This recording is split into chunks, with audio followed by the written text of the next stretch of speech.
I have got a very special edition of Josh Langley Gets to Know. Important for parents, important for teachers. We're going to be talking cyberbullying and online safety for kids. We're talking with Jeremy Kalbstein. Now, he's a digital e-learning specialist, primary school teacher, and he's just released a new kids book to help with cyberbullying. So, sit down, let's learn all we need to know about online safety and cyberbullying with Jeremy Kalbstein.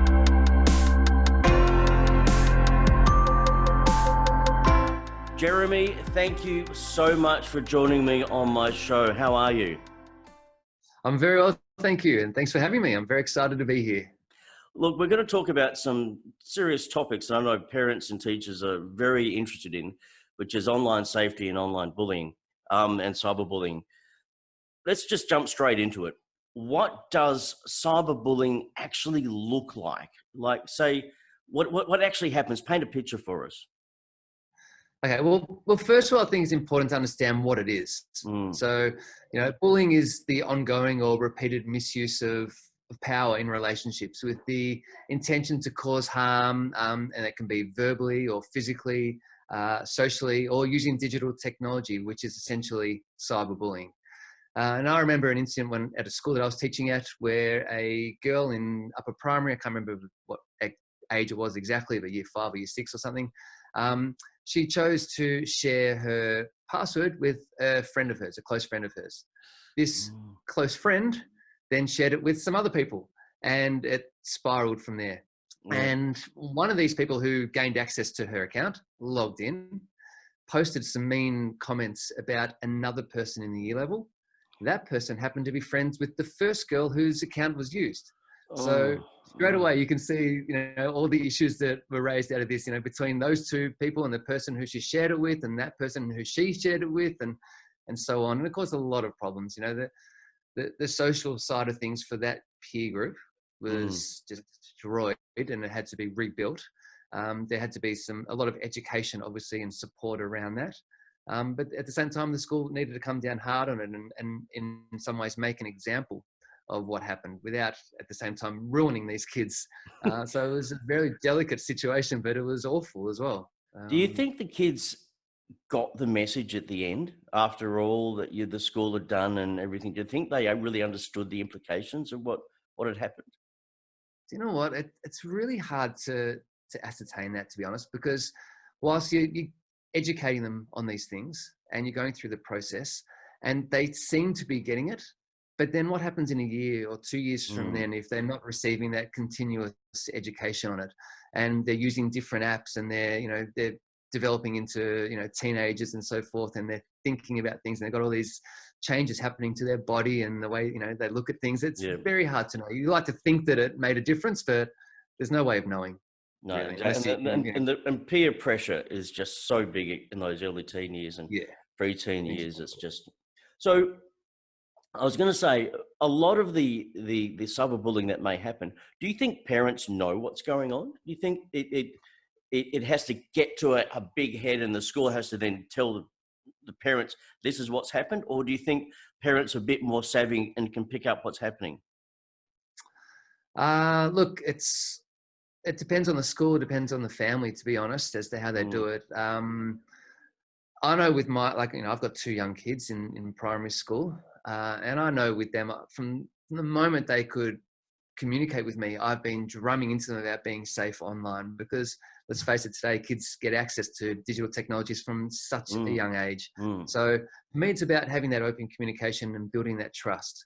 And it should be the same for everybody. If you can do that and keep it open like that, and not if you can resist the temptation to take away their technology, and if you can, if they do something wrong, because they'll shut down their communication and you won't know what it is that they're actually doing online.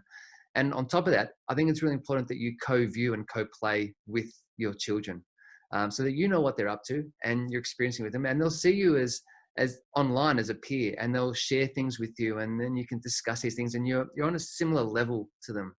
And I think it's a really important part to developing good habits and good behaviors online. But essentially, it's that trust and that open communication is crucial. At what age do you see kids using online apps like your your TikToks, your Snapchats, your Instagrams, and Messenger for Kids. At what age are they getting online? So legally, for most of the things, it's usually 13 and above that they're legally allowed to access it. But in terms of what the reality is, it's vastly different. You have children these days who are accessing it from primary school, can be even grade 3, grade 2, some kids. Wow. So quite young, 7, 8 years old. Yeah. Parents just sometimes parents letting them post on there as well, which is, it's mind-boggling that this sort of thing happens. But part of the problem I find is that it's kind of like a triangle. You've got your school, you've got your your children, and then you've got the families or the parents or carers, whatever. They all need to be on the same page. So this has been one of the issues that I've encountered. The school can do everything they can possibly do, but if the parents aren't on board, nothing's going to happen outside of school hours. So it needs to be a holistic approach to this, and you need to get the whole community on board. And that's one of the issues. One of the things I've been trying to do going to schools. So one of the things I've got is it's a digital contract, and it's you work with the school. It's customized, and each family can actually go as deep into it as they want or as shallow as they want. So you can say, I'm just going to let free reign for my kids. Or you can go and say, no, you're allowed, you can only use it at this times and these apps and so forth. And you give a copy to the school, you give a copy to the family. If something goes wrong, you can then look at the contract, say, well, you're allowing them to do this, so let's revisit it and this and that. And the kids should be involved in developing that contract as well. Then you've got all three groups, stakeholders involved in it. And so then if something goes wrong, say, well, you've breached your contract, and it gives them a lot of learning and lessons around this. So it's personal responsibility for all different parties as well. So personal responsibility from the parents, for the child, and for the school, and everyone's accountable right across. I mean, when you think about it, it shouldn't have to be this way, but the online world is such a, for me, okay, I don't have kids, and all I'd have to wrestle with is the stupid changes Facebook makes and things like that. But I know I've got a 10-year-old niece, and my brother and his wife, and I see how they deal with that online thing with her, and all the things you've got to go through and you've got to be aware of, and I keep hearing things about TikTok, and there's trolls on TikTok and all that sort of stuff, and all the other platforms, and it's like, how do you keep up with it? How do you get into that space of where the child, how do you know what your child's actually even looking at? So for you, it's that conversation. It's having an open conversation, talking with your kids, and about what is out there and what the boundaries are. I suppose that's the other thing, isn't it? Boundaries. Well, it is. Look, a lot of it's about just parenting and common sense, to be honest. And I think there's this big fear of technology by parents in our generation, because we didn't grow up with it and we've had to adapt to it. And because we may not feel that we're as tech savvy as our children, that we sort of, as I like to call it, do a Trump, and we build a wall, and we have trouble sort of, finding a way through that wall. And it's really about just taking a risk and asking questions. You don't have to be a sage. There's this saying that I like to use: sage on the stage is what you want to be, the guide on the side instead of the sage on the stage. And that's how it should be. And learn like with them. Yeah. And the whole thing is to learn with them. And as a teacher today, you need to be learning with your students. It's not about, I have all the information and I'm going to just send that out to all my students. Sometimes I actually don't know how to do this. Let's learn this together and break it down together. And I know kids, given the opportunity to show a parent or an adult how an app works or what goes on, they're going to love that. They go, oh, well, this is what happens here, yada, yada, yada. Then they feel good about themselves. They feel they're teaching you something, which is great. Yeah, exactly. And I'll give you an example. Is my children love Roblox. I'm not sure if you've heard of Roblox. Yeah, yep. But it's a gaming platform, and they absolutely love it. So, and I'll be honest, they are under age, but I do it because it gives me an opportunity to co-play with them, as I was saying before, and to co-view and understand what it is they're playing, why they're playing it, and we do it safely. And my kids know they're not to communicate with anybody online. So, and we've established that for years. So I feel confident in letting them play in this area, in this arena, and I'm aware of what they're doing, and I play with them, and I actually found I enjoy one or two of the games, and so we talk about it and we discuss it, and it means we've got this level sort of understanding, and it's been wonderful for maintaining and developing that open communication that I mentioned earlier. Because I know that Minecraft is still huge at the moment, and that's the online Yeah. thing, and that's where a lot of kids are interacting with other kids online. But I suppose it's about the parents knowing what the game is. Do they, and as you said, co-play? Sit down, play the game with them, see what they're actually doing, so you've got an understanding of it. Because I know that kids you can't say don't play the game, because that's just not No, going to work, as you exactly. said. No, look, in the end, what we're wanting is we want to build our children into being independent but tech savvy at the same time, and to be able to go online safely, because at some point in time they're going to be out there on their own. So we've got to give them the skills, the knowledge, and the understanding to survive, and not just survive, but really take it further than that, and enhance their learning, their thinking, their understanding, whatever it is, and really build on that. And if we're constantly locking everything down and not giving them an opportunity to express themselves, and we're not understanding what it is they're doing and why they're doing it, how are they ever going to get that independence and that understanding? Exactly. Trust. Look, we're talking Generation Alpha here, and these are the ones that are born and bred on technology. That, for them, that's the baseline. As you said earlier, for us, we've had to learn and grow and adapt with it. But for these kids, it's give me an iPad, give me an iPhone, whatever. That's my baseline, and I'm going to be living in this space, whether you like it or not. So this is where, as adults and parents and teachers and educators, you've got to be on that space too, in a positive, affirming way, but still going, okay, what's out there? Because as we know, it's just a minefield. Now, you have got a book. Can I add one more thing to that before we go on to the next thing? Is they're going to make mistakes, and they're going to encounter issues along the way, but that's part of the learning. And it's important that they actually have that, because if they don't have it, then they're just going to go through life thinking that everything works rosy and I've got my parents there to cut in and that, and it's not reality. So it's important that we let them fail at times. And it's letting them know that you're still going to be there at an arm's length to let them fail, and then at the end, help them back up again, give them advice, give them support. I suppose just knowing that the parent or teacher is there as that support, but still letting them discover for themselves the importance of what it is to make a mistake, stuff up and go, oops, balls. Yeah, exactly. Yeah, 100%. Totally agree. So now you've got a new book out. Okay, this is your first kids book. Now it's called It's Up to You. Can you tell us a little bit about what it's about? It's Up to You is a book about online bullying, but it's more about finding the courage to be an upstander and to stand up for somebody who may be threatened or bullied online, and to intervene and that sort of a thing. So it's what I'm hoping will be a catalyst for many children and families to have a positive online experience. And what I'd like to do eventually is build a global community of upstanders. I think it's one of the most crucial parts of this whole online world, is knowing that you've got that support out there and you've got people who are looking out for you, whether you know them or not. And if we can build a community like that online, and hopefully offline as well, then the world will be a better place. And that's what I'd love to achieve. So it's interesting, because it's the factor that we haven't really discussed, is that the person, as you said, an upstander, someone who actually stands up and says something against the bully and defends the person that's being bullied or cyberbullied. We haven't really spoken about that. And do you find there is still a lot of that happening? There is someone who has got that courage to say, hang on, what are you doing? This is not the nicest thing to do. Is that happening? It is happening.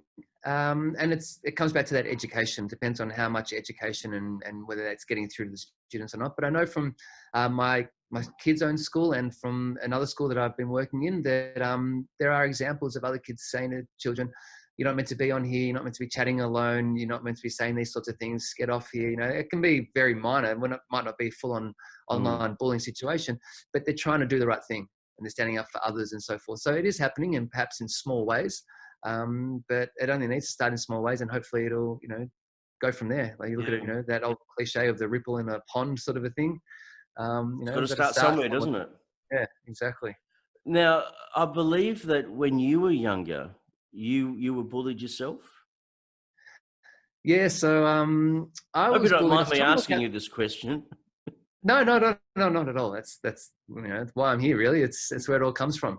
No, I was bullied. I went to 4 schools, and I was trying to remember this morning. Actually, I think I was bullied from might have been grade 2, grade 3, all the way through to I think year 8, Oh and that wow, was over 2 different schools wow. and different children as well. I also played Aussie rules as a kid, and at the club I was at, I was bullied there as well. And but bullying then, I'm not trying to, minimalize it or in any Mm. way, but bullying back then compared to cyberbullying, there are similarities, but there are also some very obvious differences. And the difference, I suppose, for me was whilst I was bullied, um, I was able to go home and have a break from it. On Yeah, weekends, I'd yeah. have a break from it. Today, it's a 24/7 situation, Mm. and you can't really escape it. And also, things were dealt with differently back then to how they are now. And that the positive is how they're dealt with now, as opposed to back then. When I grew up, it was all about sticks and stones may break your bones, but words will never harm you. Whereas the reality is, sticks and stones will break my bones, but words will always harm me. Oh, and And so that's you, yeah. I know. I don't know whoever made that silly thing oh, up because the I constant name calling and all that stuff, it hurts yeah, here, and then it absolutely. damages your confidence and it damages your sense of self and your sense of worth, and then you carry that with you through life, and it's like, why are the bullies able to get away with that? Why are they not being held accountable? What are their parents doing? All those sort of questions that need to be asked, Exactly. but it's how you as an individual recover from that. And I think this is part of writing this book and doing what you do is part of that, isn't it? It is. It's quite cathartic, but it's also I wanted to turn a negative into a positive.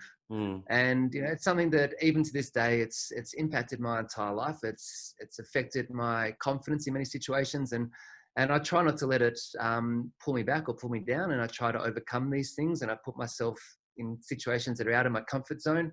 And I just want to do something positive. And, I'm a parent, I'm a teacher, I'm all for empowering children. So I Mm. want to help children, and this is my first step, I suppose, in trying to achieve that lofty goal, which might never be attainable, but you got to Yeah. try, you got to reach for But the stars, sort of thing. it's amazing the difference it has when you have a sense of purpose, isn't it? Yes, absolutely. and Yeah, and that's right. Now like, talk about the book. How is the book laid out? What happens in the book?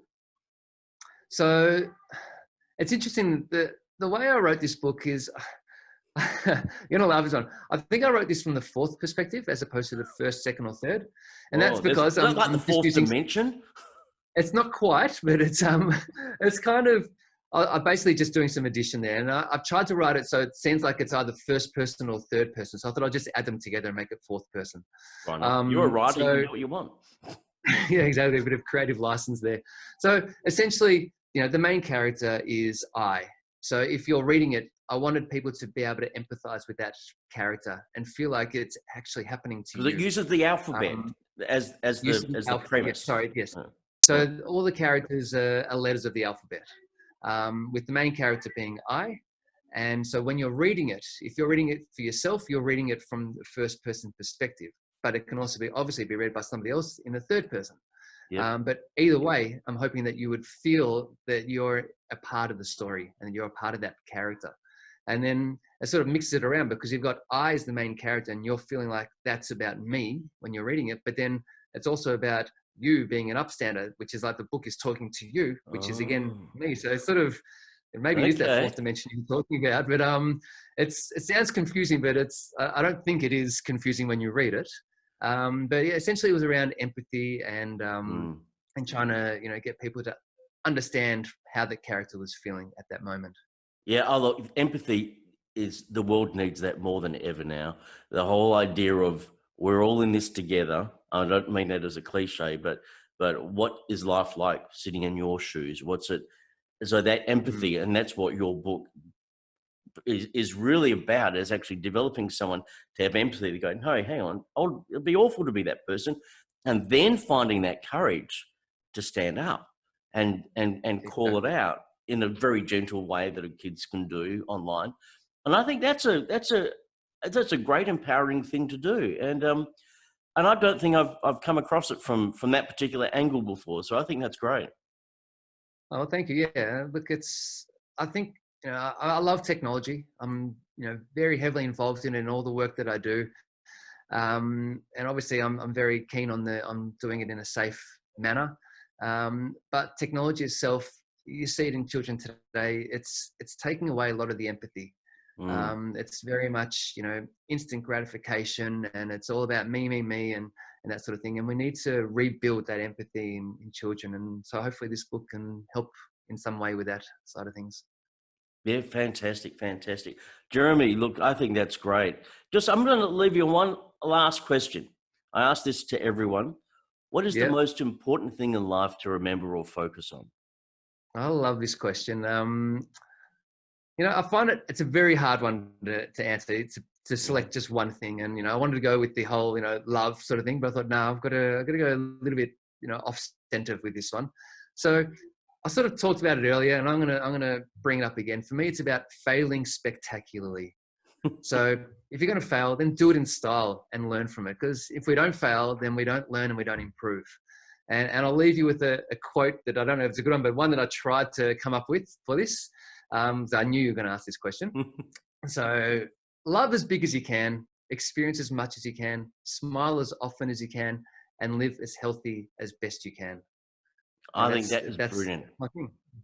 That is really good. I'll have to remember that. Well, I'll quote it somewhere on the video somewhere. Jeremy, thank you so much. Now, where can people get your book, get a copy of it? It's up to you. Look, it's basically anywhere. It's at all the online stores like Amazon Australia, Booktopia, Book Depository. It's available at all the major retailers in Dymocks, Angus and Robertson, Wheeler's Books, Readings. And you're welcome to follow me on Facebook, Instagram. I'm just actually this week I'm launching a series, or it's going to be open-ended really, but I'm going to be launching a whole lot of videos, e-safety for parents. Oh, brilliant! And I'll put them on. Yes, I've got a YouTube channel under my name, Jeremy Kalbstein, and I've got a playlist there. And I've got the first one. I've already put it on there, but I haven't promoted it yet. And I'll put it on Facebook and all these places. Is that linked back to your website as well? Yes, I've got it on my website also. Okay, so what I'll do is I'll put your website link under here. Okay, sure. And then people can jump on there. They can look at the YouTube video. Because I think that's so important for parents, just to find an easy resource to go, okay, I need to learn this. I need to be upskilled with it all. I want to watch a video, so they can go to your website and start watching the video series. Exactly. And I'll try and post them as regularly as I can. They take a bit of work to put these together, but there'll be quite a few of them. I've got a few more ready to go. So brilliant. Yeah, but look, thank you for having me. That's all right, Jeremy. Look, I love what you're doing. It is such important work, and a lot of parents and teachers, I think they're very grateful that people like yourself are out there helping educate and keep kids safe. So thank you very much for being on my show. Thank you. And take care of yourself. Hi, thank you very much for watching the latest episode of Josh Langley Gets to Know. Got any questions, whether you want to say whether you liked it, you didn't like the interview, and like my hair's too grey or something like that, post a comment below. I won't get upset, okay? Now, gratuitous plug here. If you want to grab my books, Being You Is Enough, Okay to Feel the Way You Do, or Magnificent Mistakes, or all three, just go to my website at joshlangley.com.au, because it's about trying to change the world one book at a time, helping one kid just to feel good about who they are and feel good in their own skin. If we can just help one child, then they may help another child, then another one, then another one, and then that's how we slowly change the world. So thank you very much for watching, and I'll catch you next episode.